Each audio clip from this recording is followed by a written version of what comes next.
We're going to really quickly look at sorting and filtering in Excel. Sorting and filtering are really simple, really quick techniques that we can use to immediately start getting an understanding of our data. So these are things that we do really early in the process, just to get an idea of maybe what's going on and to get ideas about what we might want to do next.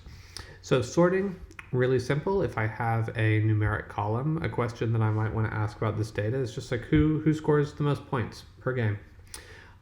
So what I would want to do is sort my points per game column. I'm going to click and select the whole column. So I'm clicking here by M, and then I'm going to come to sort and filter, and I'm going to sort largest to smallest.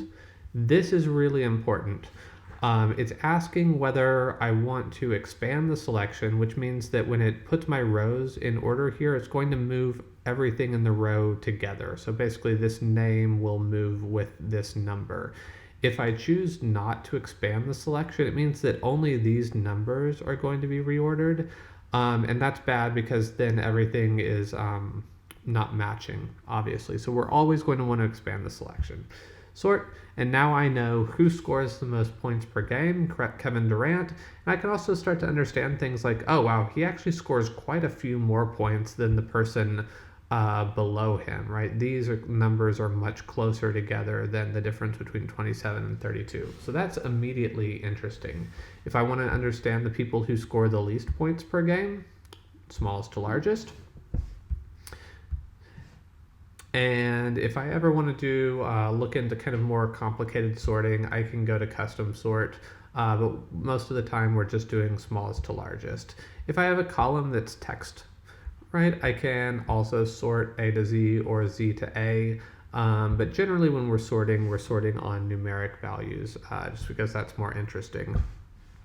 The other thing that we can do is filter our data.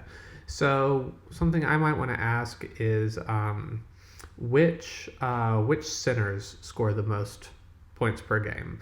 So to do that, I first want to take out all my rows that aren't centers, that don't have a C in this column. So I'm going to highlight the column, come back to sort and filter, choose filter. And all that does is put a little icon here that I can click. And now I can choose which values I want to keep. So I'm going to select none of them, and then I'll select centers.